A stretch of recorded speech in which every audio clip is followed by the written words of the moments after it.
आज मैं डिस्कस करूंगा Bragg's law of X-ray diffraction के बारे में। देखो, थ्रू एक story I will discuss the whole things. Bragg's law of X-ray diffraction की डिस्कशन से पहले ये स्टार्ट कहाँ से होते हैं? ये स्टार्ट होते हैं कि वॉन लाउ के एक्सपेरिमेंट से। कहाँ से? वॉन लाउ की एक्सपेरिमेंट। वॉन लाउ कौन थे?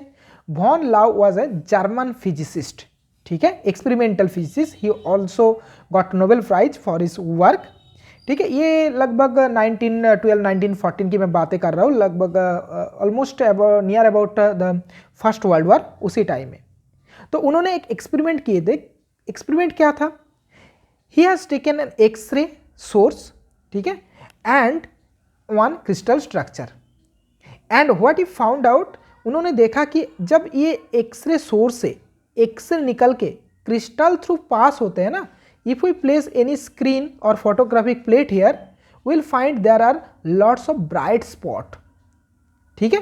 तो एक स्पॉट मिल रहा था उन्होंने, लेकिन एट दैट टाइम ना तो किसी को एक्सरे क्या है पता था, ना तो क्रिस्टल स्ट्रक्चर के बारे में पता था। तो how this phenomenon is happened, तो वॉन लाउ थोड़ा सोच में पड़ गए थे। लेकिन वॉन लाउ ने क्या सोचा, क्या दिस एक्सपेरिमेंट किसी जान पहचान वाला एक्सपेरिमेंट के साथ मिलजुल है और कोई पहचान वाला किसी चीज़ के साथ कंपेयर कर सकता हो? तो उन्होंने देखा कि ऑलरेडी एक एस्टेब्लिश थ्योरी है कि जैसे अब सभी को पता है कि यंग्स डबल स्लिट एक्सपेरिमेंट के बारे में क्या होता है, वहाँ पे S1 एंड S2 दो मोनोक्रोमेटिक सोर्स ऑफ लाइट्स होते हैं, ठीक है। और if we place a screen here, यहीं से अगर दो लाइट रे ऐसे निकल के जैसे मान लो आ रहे और P पॉइंट में मीट कर रहा है, ऐसे हम लोग करते हैं ना यंग्स डबल स्लिट एक्सपेरिमेंट में, तो हमें क्या मिलता है? P पॉइंट में आइदर हमें ब्राइट स्पॉट मिलते हैं और डार्क स्पॉट मिलते हैं। किसके ऊपर डिपेंड करते हैं कि यहाँ पे ब्राइट होगा कि डार्क होगा? ये डिपेंड करता है कि ये जो S2P एंड S1P दोनों रे है, और वी कैन से दोनों जो वेव है, इन दोनों वेव की पाथ डिफरेंस के ऊपर क्या होता है कि पाथ डिफरेंस के ऊपर डिपेंड करता है कि P पॉइंट में ब्राइट होगा या डार्क होगा। कंडीशन क्या है यंग डबल स्लिट एक्सपेरिमेंट में? अगर path difference delta S is equal to N lambda, तो तब हमें मिलता है कि यहाँ पे ब्राइट होगा। अगर ये twice n plus 1 lambda by 2 होते तो तब हमें डार्क फ्रिंज मिलते। ये already this is the familiar things in our interference chapter. तो वॉन लाउ ने इन दोनों को कंपेयर किया और उन्होंने बोला कि देखो रिजल्ट तो इन दोनों में सेम है, यहाँ पे भी ब्राइट डार्क इस टाइप का पैटर्न मिलते हैं, तो इन दोनों रिजल्ट इज सेम। डिफरेंस कहाँ पे? यहाँ पे एक्सरे यूज होता है और एक्सरे क्या है हमें पता नहीं, और यहाँ पे monochromatic source of light use होता है। तो वॉन लाउ ने एक आइडिया लेके आया कि बोल रहा है कि if X-ray is an electromagnetic wave, क्योंकि लाइट एक इलेक्ट्रोमैग्नेटिक होता है, अगर एक्सरे लाइट की तरह हो मतलब इलेक्ट्रोमैग्नेटिक वेव हो, एंड और क्या चाहिए ये इंटरफेरेंस के लिए? देखो दोनों स्लिट चाहिए, हमें दो स्लिट चाहिए, है ना। तो यहाँ पे कहाँ स्लिट मिलेगा?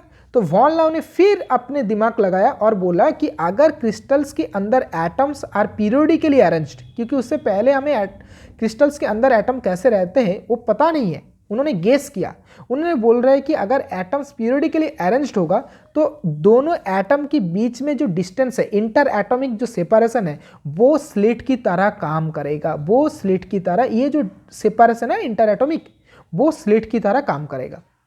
और बेसिकली यहाँ पे क्या हो रहा है? लाइट बेंड हो रहा है ना, ये जो स्लिट के अंदर लाइट बेंड होता है, बेसिकली यहाँ पे डिफ्रैक्शन होता है। पहले क्या होता है? Diffraction. Diffraction means bending of light. जब ये लाइट बेंड होता है, उनके बीच में पाथ डिफरेंस होता है, और पाथ डिफरेंस की वजह से यहाँ पे फेज डिफरेंस होता है, और we are getting the interference pattern. तो सेम आइडिया वॉन लाउ यहाँ पे यूज किया, बोला कि अगर if X-ray is an electromagnetic wave and if atoms in crystal are periodically arranged, then we get this type of diffraction or interference pattern here. तो von लाउ ये जो रिजल्ट है इसको डिफ्रैक्शन द्वारा एक्सप्लेन करने की कोशिश किए थे।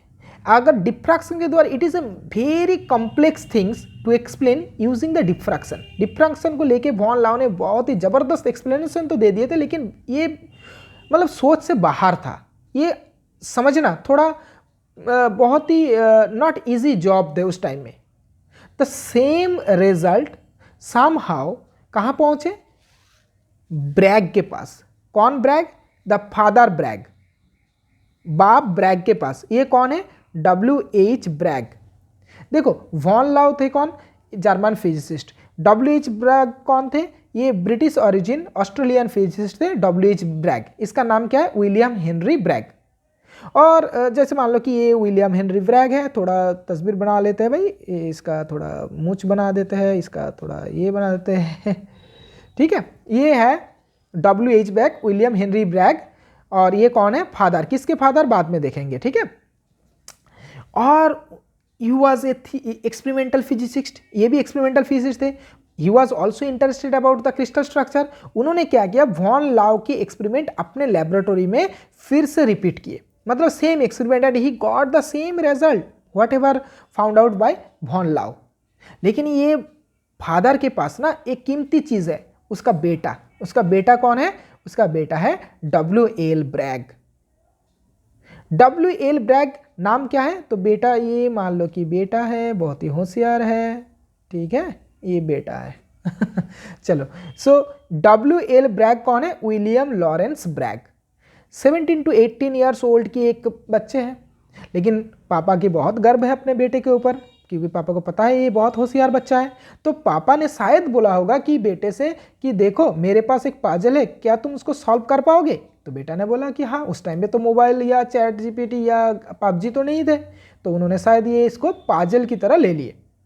और Bragg's law was very much interested about the theoretical physics. तो उन्होंने अपना दिमाग लगाया। उनको भी पता था कि यंग्स डबल स्लिट एक्सपेरिमेंट के बारे में, कि अगर दोनों मोनोक्रोमेटिक सोर्स से दो रे आ रहे हैं जिनके बीच में पाथ डिफरेंस है, so it will obviously create interference pattern. और उन्होंने क्या किया? ये वॉन लाउ की जो गैस है, if atoms are arranged in a periodic way in the crystal structure, वो भी ले लिया। तो उन्होंने क्या किया, मैं इधर दिखाना चाहूँगा कि उन्होंने क्या किया। उन्होंने बोला कि ठीक है, एटम्स जो कि क्रिस्टल्स के अंदर पीरियोडिकली अरेंज्ड है, मतलब एक रेगुलर पैटर्न्स है। देखो ये for your exam this is only you have to start from here, okay. और उन्होंने क्या सोचा कि this atoms are placed over certain virtual planes. एटम्स कहाँ पे है? सम वर्चुअल प्लेन्स के ऊपर। प्लेन सच में नहीं है, उन्होंने कंसिडर किया कि atoms are placed over a virtual planes. और प्लेन किस तरह के? Mirror type plane. Mirror type plane मतलब उन्होंने बोले कि मान लो कि कोई एक्सरे सोर्स है यहाँ पे, एक्सरे सोर्स, ठीक है। From the X-ray source one ray is incident on the first plane and got reflected back from the first plane. लेकिन another ray which passes through the first plane but got reflected from the second plane। उन्होंने first plane को तो cross कर दिया, ये the second रे, लेकिन second plane से रिफ्लेक्टेड हो गया, ठीक है। He has hypothetically designed this experiment. उन्होंने सोच लिया, उन्होंने कंसिडर किया, एज्यूम किया कि ऐसे हो रहा है। ये रे 1 है और ये रे 2 है। अब मान लो कि AB is the incident ray on the first plane और ये BC होके निकल के जा रहे हैं। सिमिलरली मान लो कि ये DE is the incident on the second रे और EF होके ये निकल के जा रहा है, ठीक है। Now if we place any screen here, तो यहाँ पे क्या होना चाहिए? अकॉर्डिंग टू ब्रैग यहाँ पे एक इंटरफेरेंस पैटर्न होना चाहिए। इंटरफेरेंस पैटर्न के लिए क्या चाहिए? ये जो रे 1 एंड रे 2 इन दोनों के बीच में पाथ डिफरेंस होना चाहिए। If there is a path difference तब जाके हमें इंटरफेरेंस पैटर्न मिलेगा।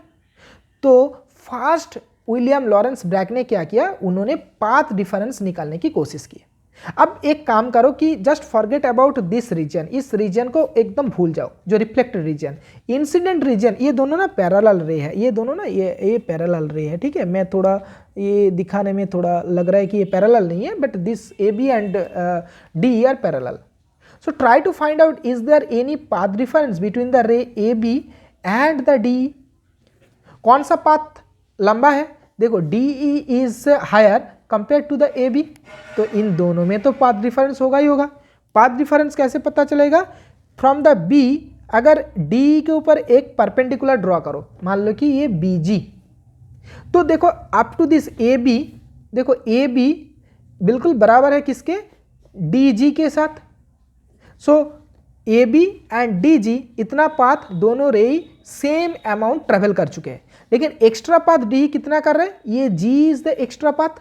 सो G E is the extra path और path difference between the ray A B and D. Similarly reflected region को थोड़ा सोचो, रिफ्लेक्टेड रीजन में ई एफ ज़्यादा है कंपेयर टू बी सी, तो कितना ज़्यादा है? बी से ई एफ के ऊपर एक परपेंडिकुलर ड्रॉ करो, जैसे मान लो कि ये बी एच है, तो ये इतना path E H is extra path. So in this total journey what is the net extra path? So extra path और path difference is equal to G E plus E H. This is the path difference here. ठीक है, अब सोचो Bragg ने और एक चीज सोच लिए थे कि जो ए बी रे इंसिडेंट हो रहा है या डी इंसिडेंट हो रहा है वो एटॉमिक प्लेन के साथ थीटा एंगल में इंसिडेंट हो रहा है। सो थीटा क्या है? Theta is naught angle of incidence, याद रखना, इसी में गड़बड़ होता है। Theta is glancing angle. क्या है? Theta is glancing angle. ठीक है, और इसको ब्रैग एंगल भी कहते हैं, इसको ब्रैग एंगल भी कहते हैं। एंगल ऑफ इंसिडेंस कौन सा है? इसके ऊपर अगर नॉर्मल ड्रॉ करोगे, so this is the angle of incidence. इन दोनों के बीच में रिलेशन क्या है? Theta plus I is equal to 90 degree और theta is equal to 90 degree minus I. बहुत ही इंपॉर्टेंट रिलेशन है जो न्यूमेरिकल सॉल्व करने के टाइम हमें बहुत जरूरत होगा। ठीक है, तो चलो, तो ये अगर थीटा है तो दिस एंगल इज थीटा, ये भी थीटा क्योंकि ये रिफ्लेक्टेड रे है, तो दिस एंगल इज थीटा। अब एक काम करते हैं, देखो कि ये जो ट्राइंगल है ना बी जी एंड ई, इसको मैं अलग से ड्रॉ कर रहा हूं, B G and D E, sorry this one. So this angle is theta, ये तो परपेंडिकुलर है तो इसलिए this is 90 degree and from that triangle could you find what is the sine theta? देखो साइन थीटा क्या है? Sine theta is equal to this G E divided by hypotenuse, hypotenuse means B E. और एक चीज मान लेते हैं कि ये जो इंटरप्लेनर स्पेसिंग है ना, ये डी, ये अगर डी है मतलब बी ई इज डी, तो इससे हम लोग लिख सकते हैं क्या? G E by D. So from there G E is equal to D sine theta. तो देखो in this incident region the extra path G is D sine theta. Similarly इस ट्रायंगल को कंसिडर करोगे, कौन सा ट्रायंगल है ये? मैं इधर दिखा रहा हूं कि ये ट्रायंगल है B E and H. This is 90 degree, this angle is theta. From there you can also find out what is the E H. E H is equal to again D sine theta. तो हमें क्या मिला? ये जो extra path this is also D sine theta. So then what is the total path difference? It is G plus E H. So path difference delta S is equal to D sine theta plus D sine theta is equal to 2d sine theta. ठीक है, this is the 2d sine theta. अब Bragg ने क्या किया? देखो Bragg के दिमाग के बारे में सोचो। ब्रैग एक लगभग 20 ईयर्स की होगा, 18 या 20 साल की एक बच्चे हैं। और एक चीज़ है भाई, बाद में बताएंगे इस ब्रैग के बारे में। तो ब्रैग ने बोला कि मान लो कि कोई ब्राइट स्पॉट हमें मिल रहा है, कोई ब्राइट स्पॉट हमें मिल रहा है। बेसिकली क्या हो रहा है? इन दोनों की पाथ डिफरेंस की वजह से इंटरफेरेंस हो रहा है, और पाथ डिफरेंस की वजह से अगर ब्राइट स्पॉट हमें मिल रहा है तो उसका कंडीशन क्या होता है? थोड़ी देर पहले हमने निकाले कि पाथ डिफरेंस अगर n लैम्डा हो, n is the integer, n is equal to 1 2 3 and so on. Path difference अगर integral multiple of wavelength, wavelength किसका है? ये जो वेव आ रहा है ना, ये जो एक्सरे आ रहा है उसका वेवलेंथ, अगर पाथ डिफरेंस वेवलेंथ की इंटीग्रल मल्टीपल हो, so then it gives us the bright fringe और ब्राइट स्पॉट। तो हमें पाथ डिफरेंस कितना मिले हैं from this consideration? 2d sine theta. तो ब्राइट स्पॉट की कंडीशन क्या होगा ब्रैग्स डिस्क्रिप्शन में? सो ब्राइट स्पॉट की कंडीशन होगा 2d साइन थीटा, क्योंकि ये पाथ डिफरेंस है, it is n lambda, right? So 2d sin theta is equal to n lambda, which is known as the famous Bragg's law of X-ray diffraction. Exam में अगर Bragg's law of X ray diffraction derive करने के लिए कहा है तो तुम सिर्फ यहीं से स्टार्ट करना, दोनों पाथ डिफरेंस दिखा देना डी साइन थीटा, फिर लिखना कि what is the condition for bright fringe, it is 2d sin theta is equal to n lambda.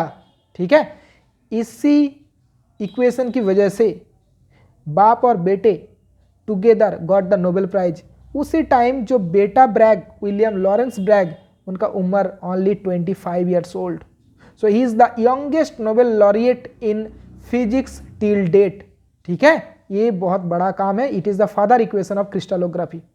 लेकिन इसी अब एक चीज आता है कि क्या भाई अगर एक्सरे की वजह से, मतलब in place of X-ray if we use our visible light, ठीक है, विजिबल रेंज में जो टॉर्च की लाइट ले लो या बल्ब जला लो, क्या हमें ये जो डिफ्रैक्शन हो रहा था, ये डिफ्रैक्शन और इंटरफेरेंस पैटर्न क्या मिलेगा? हमें कभी नहीं मिलेगा. अगर मिलते तो थोड़ी हम लोग एक्सरे यूज करते, इतना महंगा कौन लेते, विजिबल लाइट में ये डिफ्रैक्शन दिखा देते. No, why not?